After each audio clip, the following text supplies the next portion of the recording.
பொங்கல் பண்டிகையை சொந்த ஊர்களில் கொண்டாடுவதற்காக சென்றவர்கள் ஊர் திரும்பிட வசதியாக மக்களின் முதல்வர் செல்வி ஜெயலலிதா வழிகாட்டுதலின்படி இன்றும் சிறப்பு பேருந்துகள் தொடர்ந்து இயக்கப்படுகின்றன.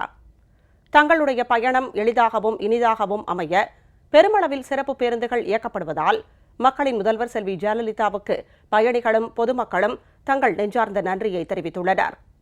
பொங்கல் பண்டிகையை தமிழக மக்கள் தங்கள் சொந்த ஊரில் கொண்டாடுவதற்கு ஏதுவாக மக்களின் முதல்வர் செல்வி ஜெயலலிதா வழியில் செயல்படும் தமிழக அரசு உத்தரவுப்படி சென்னை உட்பட தமிழகம் முழுவதும் கடந்த 10ஆம் தேதி முதல் பொங்கல் பண்டிகை வரை 7250 சிறப்பு பேருந்துகள் இயக்கப்பட்டன. சொந்த ஊர்களுக்கு சென்றவர்கள், உறவினர்கள் மற்றும் நண்பர்களுடன் பொங்கல் பண்டிகையை கொண்டாடிவிட்டு ஊர் திரும்பிட வசதியாக அதே எண்ணிக்கையில் கடந்த 16ஆம் தேதி முதல் இன்று வரை தமிழகம் முழுவதும் சிறப்பு பேருந்துகள் இயக்கப்பட்டு வருகின்றன. தங்களுடைய பயணம் எளிதாகவும் இனிதாகவும் அமைய பெருமளவில் சிறப்பு பேருந்துகள் இயக்கப்படுவதால் மக்களின் முதல்வர் செல்வி ஜெயலலிதாவுக்கு பயணிகளும் பொதுமக்களும் தங்கள் நெஞ்சார்ந்த நன்றியை தெரிவித்துள்ளனர். சென்னையில் படிக்கிறேன். இப்போ பொங்கல் லீவுக்காக கன்னியாகுமரி ஊருக்கு வந்திருக்கேன்.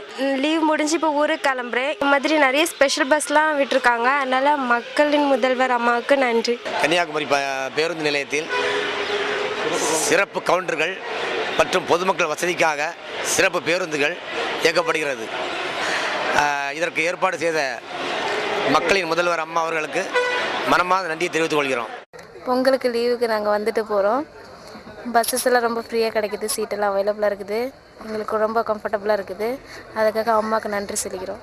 நெல்லை, சேலம், கும்பகோணம், திருச்சி, புதுக்கோட்டை உட்பட தமிழகம் முழுவதும் நேற்று முன்தினம் சுமார் 1100 சிறப்பு பேருந்துகள் இயக்கப்பட்டன.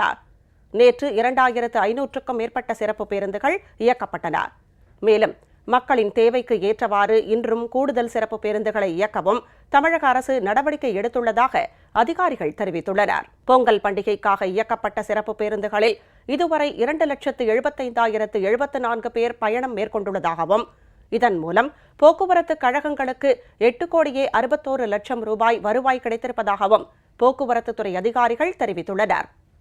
கடந்த 2014ஆம் ஆண்டு பொங்கல் சிறப்பு பேருந்துகள் மூலம் 2,60,318 பேர் பயணம் மேற்கொண்டனர் என்றும் 8,46 லட்சம் ரூபாய் வருவாய் ஈட்டப்பட்டதாகவும் தெரிவிக்கப்பட்டுள்ளது.